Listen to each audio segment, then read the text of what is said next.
রোজাদারের জন্য দুইটা খুশি। কয়টা খুশি বলুন তো? কে বলছেন? আল্লাহ রাসূল বলছেন রোজাদারের জন্য দুইটা খুশি। লিসাইমে ফারহাতান, দুটি খুশি। ফারহাতুন ইনদা ফিতরিহি, একটা খুশি হচ্ছে ইফতারের সময়। এই ফিতরিহিতে, এই ফিতরিহি দুটি কথা, এই একটি কথার দুটি ব্যাখ্যা হয়। একটা হচ্ছে ইফতারের সময়, ইফতারের কথা বলা হয়েছে, আর ঈদের কথাও এর মধ্যে বলা হয়েছে। ইফতারের সময় হলে একটা খুশি, আর একটা খুশি হচ্ছে ইনদা লিকাই রাব্বিহি, যখন রোজাদারের সঙ্গে আল্লাহ পাক দেখা করবেন তখন হবে আরেকটা খুশি। তার মানে হচ্ছে রোজাদারদের সঙ্গে স্পেশাল আল্লাহ রাব্বুল আলামিন সাক্ষাৎকারের ব্যবস্থা করবেন। সুবহানাল্লাহ।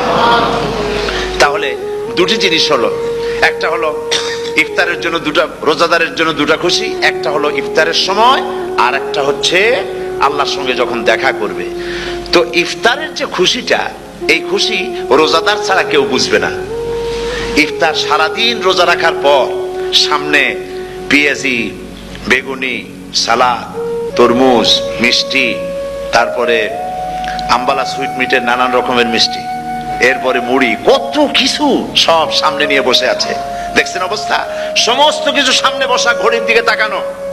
আপনি যদি 5 মিনিট আগে খান, ফেরেশতা এসে মুখের উপর থাপ্পড় মারবে, বেটা খাইলি কেন? বলবে কেউ? বলবে না। কোন ফেরেশতা লাঠি নিয়ে দাঁড়ায় আছে? দাঁড়ায় নাই, কিন্তু আপনি খাচ্ছেন না কেন? সুবহানাল্লাহ, সুবহানাল্লাহ বলবেন না? অন্তত 1500 বছর আগে আল্লাহ রাব্বুল আলামিন নির্দেশ করে রেখেছেন, সূর্য সাদা হওয়া থেকে, পূর্ব দিগন্ত সাদা হওয়া থেকে শুরু করে পশ্চিম দিগন্তে যখন কালো রেখা দেখা দেবে, যখন মাগরিব হয়ে যাবে, সূর্যাস্ত যাবে, ততক্ষণ পানাহার আর স্ত্রী সম্ভোগ থেকে বিরত থাকো। 1500 বছর আগের আল্লাহ রাব্বুল আলামিনের এই নোটিশ কিভাবে কার্যকরী হচ্ছে উম্মতের মধ্যে, মুসলমানদের ভেতরে। খাবার সামনে আসে, পিপাসা লেগেছে। এখন তো পিপাসা লাগে না, খুব ঠান্ডার সময়, এখন রোজা রাখতে খুব মজা হবে, তাই না? খুব মজার রোজা।